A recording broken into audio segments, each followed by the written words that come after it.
ಕರ್ನಾಟಕದ ಮೂಲೆ ಮೂಲೆಯಲ್ಲೂ ಡೆಂಗಿ ಡಂಗೂರ.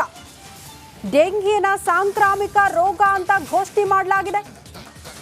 ರಾಜ್ಯ ಸರ್ಕಾರದಿಂದ ಸಾಂಕ್ರಾಮಿಕ ರೋಗ ಅನ್ನುವಂತ ಅನೌನ್ಸ್ಮೆಂಟ್. ಸಾಂಕ್ರಾಮಿಕ ರೋಗ ಈ ಡೆಂಗಿ ಆಗಿರಲಿಲ್ಲ. ಕಾರಣ ಇದು ಒಬ್ಬರಿಂದ ಒಬ್ಬರಿಗೆ ಸ್ಪ್ರೆಡ್ ಆಗ್ತಾ ಇರಲಿಲ್ಲ.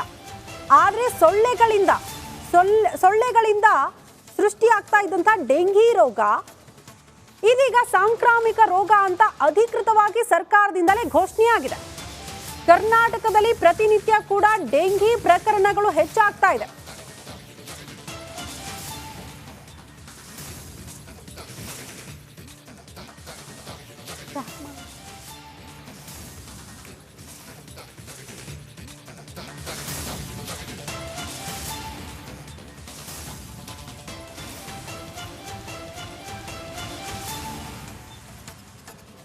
ನಿಯಮ ಉಲ್ಲಂಘಿಸಿದವರ ವಿರುದ್ಧ ಕೂಡ ದಂಡಾಸ್ತ್ರ ಪ್ರಯೋಗ ಆಗುತ್ತಂತೆ. ರಾಜ್ಯದಲ್ಲಿ ಡೆಂಗಿ ಕಂಟ್ರೋಲ್ ಮಾಡೋದಕ್ಕೆ ರಾಜ್ಯ ಸರ್ಕಾರವೇ ಮುಂದಾಗ್ತಾ ಇದೆ. ಡೆಂಗಿ ಸಾಂಕ್ರಾಮಿಕ ರೋಗ ಅನ್ನುವಂಥ ಅಧಿಕೃತ ಆದೇಶ ರಾಜ್ಯ ಸರ್ಕಾರದಿಂದ ಸಾಂಕ್ರಾಮಿಕ ರೋಗಗಳ ಕಾಯ್ದೆ ಅಡಿಯಲ್ಲಿ ಘೋಷಣೆ ಮಾಡಲಾಗಿದೆ. ಡೆಂಗಿ ಕೂಡ ಸಾಂಕ್ರಾಮಿಕ ರೋಗ ಅಂತ. ಸೊಳ್ಳೆಗಳ ಸಂತಾನೋತ್ಪತ್ತಿಗೆ ಕಡಿವಾಣಕ್ಕೆ ಸೂಚನೆ ಕೂಡ ನೀಡಲಾಗಿದೆ. ಈ ಬಗ್ಗೆ ಮತ್ತಷ್ಟು ಡೀಟೇಲ್ಸ್ ಅನ್ನ ಕೊಡ್ತಾ ಹೋಗ್ತಾರೆ ಹಿರಿಯ ಪ್ರತಿನಿಧಿ ದೀಪ್ತಿ ತೋಳ್ಪಾಡಿ ನೇರ ಸಂಪರ್ಕದಲ್ಲಿ ಜಾಯಿನ್ ಆಗ್ತಿದ್ದಾರೆ. ದೀಪ್ತಿ, ಡೆಂಗಿ ಸಾಂಕ್ರಾಮಿಕ ರೋಗ ಅಲ್ಲ ಅನ್ನೋದನ್ನ ನಾವು ಗಮನಿಸ್ತಾ ಇದ್ವಿ. ಕಾರಣ ಒಬ್ಬರಿಂದ ಒಬ್ಬರಿಗೆ ಸ್ಪ್ರೆಡ್ ಆಗಲ್ಲ, ಈ ಸೊಳ್ಳೆಗಳಿಂದ ಹರಡುವಂತ ರೋಗ ಅಂತ. ಬಟ್ ಈಗ ಅಧಿಕೃತವಾದ ಆದೇಶ ಇದೊಂದು ಸಾಂಕ್ರಾಮಿಕ ರೋಗ ಅಂತ. ಇದು ಎಷ್ಟರ ಮಟ್ಟಿಗೆ ಹೆಲ್ಪ್ ಆಗುತ್ತೆ ಅಂತ ಡೆಂಗಿ ಕಂಟ್ರೋಲ್ ಮಾಡೋ ನಿಟ್ಟಿನಲ್ಲಿ ರಾಜ್ಯದಲ್ಲಿ?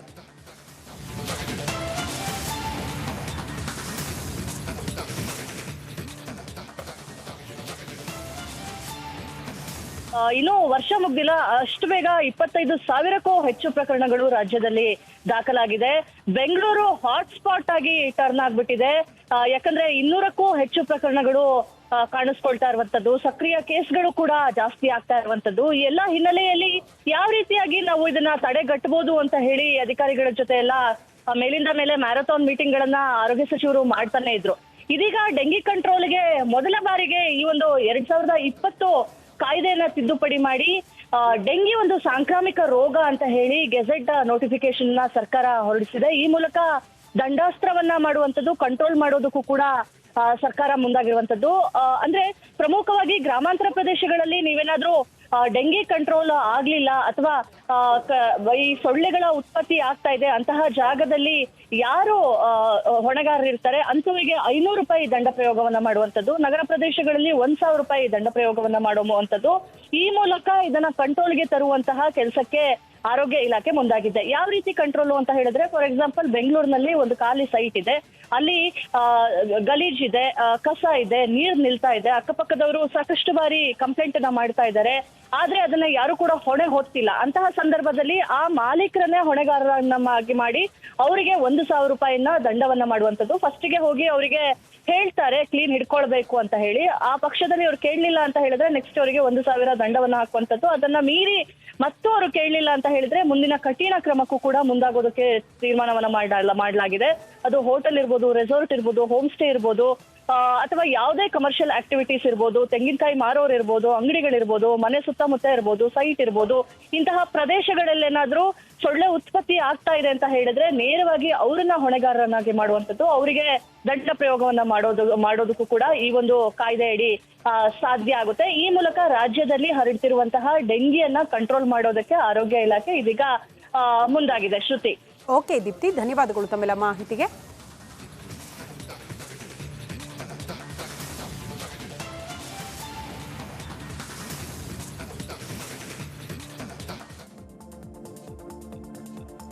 ಈಗ ಕರ್ನಾಟಕ ಎಕ್ಸ್‌ಪ್ರೆಸ್ ನ್ಯೂಸ್.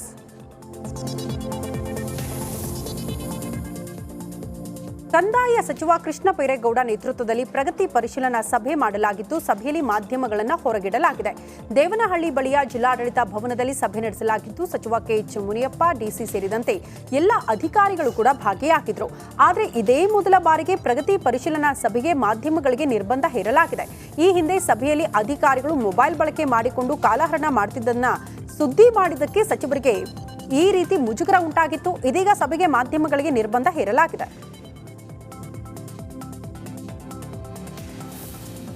ಶೀಘ್ರದಲ್ಲಿಯೇ ಕೇಕ್ ಮತ್ತು ಐಸ್ ಕ್ರೀಂ ಪ್ರಿಯರಿಗೆ ಶಾಕ್ ಎದುರಾಗಲಿದೆ.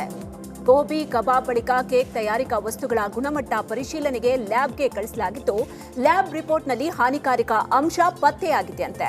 ಅಲ್ಲದೆ ಬೆಲ್ಲ, ಸಾಂಬಾರ್ ಪೌಡರ್, ವಾಂಗಿಭಾತ್ ಪೌಡರ್, ಬಿಸಿಬೇಳೆಭಾತ್ ಪೌಡರ್ನಲ್ಲೂ ಹಾನಿಕಾರಕ ಅಂಶ ಪತ್ತೆಯಾಗಿದೆ ಅಂತ ಹೇಳಲಾಗ್ತಾ ಇದೆ. ಮುಂದಿನ ವಾರ ವರದಿ ಕೈ ಸೇರುವ ಸಾಧ್ಯತೆ ಇದ್ದು, ವರದಿ ಬಂದ ಬಳಿಕ ಐಸ್ ಕ್ರೀಂ, ಕೇಕ್ ರುಚಿ ಕೂಡ ಬದಲಾಗುವಂತಹ ಸಾಧ್ಯತೆ ಇದೆ. ಧಾರವಾಡದ ಅಳ್ನಾವರ ತಾಲೂಕಿನ ಹುಲಿಕೇರಿ ಗ್ರಾಮದ ಇಂದಿರಮ್ಮನ ಕೆರೆಗೆ ಸಣ್ಣ ನೀರಾವರಿ ಸಚಿವರು ಬಾಗಿನ ಅರ್ಪಿಸಿದ್ದಾರೆ. ಸುಮಾರು 500ಕ್ಕೂ ಹೆಚ್ಚು ಎಕರೆ ವಿಸ್ತೀರ್ಣ ಹೊಂದಿರುವ ಕೆರೆಗೆ ಸಚಿವ ಎನ್ಎಸ್ ಬೋಸರಾಜು ಬಾಗಿನ ಸಲ್ಲಿಸಿದ್ದಾರೆ. ಈ ವೇಳೆ ಸಚಿವರಿಗೆ ಜಿಲ್ಲಾಧಿಕಾರಿ ದಿವ್ಯಪ್ರಭು ಸೇರಿದಂತೆ ವಿವಿಧ ಅಧಿಕಾರಿಗಳು ಸಾಥ್ ಕೊಟ್ಟರು.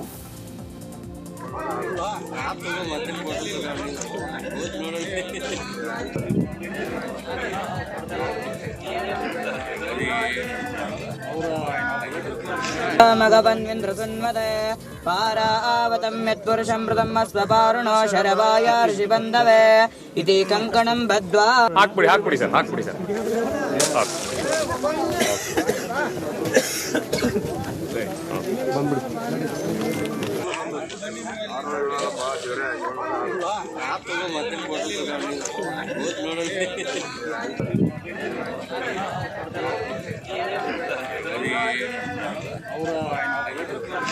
ಮಗವನ್ವಿಂದ್ರಸುನ್ಮತೆ ಪಾರಾವತಂ ಯತ್ಪುರುಷಂ ಮೃತಂ ಸ್ವಪಾರುಣೋ. ತುಮಕೂರಲ್ಲಿ ಸಚಿವೆ ಲಕ್ಷ್ಮೀ ಹೆಬ್ಬಾಳ್ಕರ್ ಪ್ರಗತಿ ಪರಿಶೀಲನಾ ಸಭೆಯನ್ನ ನಡೆಸಿದ್ರು. ಜಿಲ್ಲಾ ಪಂಚಾಯಿತಿ ಕಚೇರಿ ಸಭಾಂಗಣದಲ್ಲಿ ಮಹಿಳಾ ಮತ್ತು ಮಕ್ಕಳ ಇಲಾಖೆಯ ಅಧಿಕಾರಿಗಳ ಜೊತೆ ಸಭೆಯನ್ನ ನಡೆಸಿದ್ರು. ಬಳಿಕ ಮಾತನಾಡಿದ ಹೆಬ್ಬಾಳ್ಕರ್, ಗೃಹಲಕ್ಷ್ಮಿ ಶುರುವಾಗಿ 1 ವರ್ಷದ ಸಂಭ್ರಮದಲ್ಲಿ ತುಮಕೂರಲ್ಲಿ ಇಲಾಖೆಯ ಪರಿಶೀಲನಾ ಸಭೆಯನ್ನ ನಡೆಸೋದಕ್ಕೆ ಬಂದಿದ್ದೀನಿ. ಜೊತೆಗೆ ಇಲಾಖೆ ವತಿಯಿಂದ ವಿವಿಧ ಸವಲತ್ತುಗಳನ್ನ ವಿತರಣೆ ಮಾಡೋದಕ್ಕೆ ಬಂದಿದ್ದೀನಿ ಅಂತ ಹೇಳಿದ್ರು. ನಮಸ್ಕಾರ, ಕರ್ನಾಟಕ ಪ್ರೈಮ್ ಟೈಮ್ಗೆ ಸ್ವಾಗತ. ನಾನು ಜಯಪ್ರಕಾಶ್ ಶೆಟ್ಟಿ. ಇಡೀ ಕರ್ನಾಡು ಇವತ್ತು ರೆಬೆಲ್ ಆಗಿ ನಿಂತಿದೆ. ಈ ಹಗರಣಗಳನ್ನು ಸದನದಲ್ಲಿ ಪ್ರಸ್ತಾಪ ಮಾಡಲು ಕೂಡ ಕಾಂಗ್ರೆಸ್ ಹಿಂದೇಟು ಹಾಕಿದ್ದೇಕೆ? ನಿಮ್ಗೆ ಸಂಬಳ ಅದಕ್ಕೆ, ನಿಮಗೆ ವಾಹನ ಅದಕ್ಕೆ, ನಿಮಗೆ ವೆಪನ್ ಅದಕ್ಕೆ, ನೀವು ಅದನ್ನು ಸೆರೆ ಹಿಡಬೇಕಾಗಿತ್ತು. ನೀವು ವಿದ್ಯುತ್ ಬರ ಇದೆ ಅಂತ ಹೇಳ್ತಾ ಇದ್ದೀರಿ, ಎಲ್ಲಿ ಬರ ಇದೆ ನೀವು ಹೇಳಬೇಕು. ಪಾಕಿಸ್ತಾನ್ ಆಕ್ಯುಪೈಡ್ ಕಾಶ್ಮೀರ್ ಅದು ಎಂದೆಂದಿಗೂ ನಮ್ಮದು. 40 ಮೆಷಿನ್ಗಳು ತಂದಿತ್ತು ನೋಟ್ ಎಣಿಸುವುದಕ್ಕೆ, ಅದೇ ಹಾಳಾಯಿತು. ಮಥುರಾದ ಗಲಾಟೆ ಇದೆಯಲ್ಲ, ಅದು ಸ್ಥಳೀಯವಾಗಿ ಕೂತು ಪರಿಹರಿಸಬಹುದಾದಂಥ ಕಾನೂನಿದೆ. ಗ್ಯಾರಂಟಿ ಯೋಜನೆಯಿಂದ ನಷ್ಟ ಆಗಿದೆ, ಲಾಭ ಆಗಿದೆ, ದಯವಿಟ್ಟು ಹೇಳಿ. Dawood Ibrahim most wanted criminal ಯಾವಾಗಾದ ಅಂದರೆ ಇಲ್ಲಿ ತನಕ ಭಾರತ ದೇಶದಲ್ಲಿ ಓರ್ವ ದಲಿತ ಪ್ರಧಾನಿಯಾದಂಥ ಇತಿಹಾಸವೇ ಇಲ್ಲ. ರಿಪಬ್ಲಿಕ್ ವರ್ಲ್ಡ್ ಆಪ್ ಇದು ಕೇವಲ ಅಪ್ಲಿಕೇಶನ್ ಅಲ್ಲ, ಸಮಗ್ರ ಸುದ್ದಿಗಳ ಸಂಪರ್ಕ ಮಾರ್ಗಕ್ಕೆ ಕ್ರಾಂತಿಕಾರಿ ಬದಲಾವಣೆ. ರಿಪಬ್ಲಿಕ್ ವರ್ಲ್ಡ್ ಆಪ್ ಕೇವಲ ಸುದ್ದಿ ಅಪ್ಲಿಕೇಶನ್ ಅನ್ನ ಪರಿಚಯ ಮಾಡ್ತಾ ಇಲ್ಲ, ಬದಲಾಗಿ ಡಿಜಿಟಲ್ ಸುದ್ದಿ ಬಳಕೆಯ ಹೊಸ ಯುಗಕ್ಕೆ ನಾಂದಿ ಹಾಡ್ತಾ ಇದೆ. ಇದೊಂದು ಬ್ರೇಕಿಂಗ್ ನ್ಯೂಸ್, ಪ್ರಭಾವಶಾಲಿ ಕಾರ್ಯಕ್ರಮಗಳಿಗೆ ಗಟ್ಟಿಯಾದ ವೇದಿಕೆ.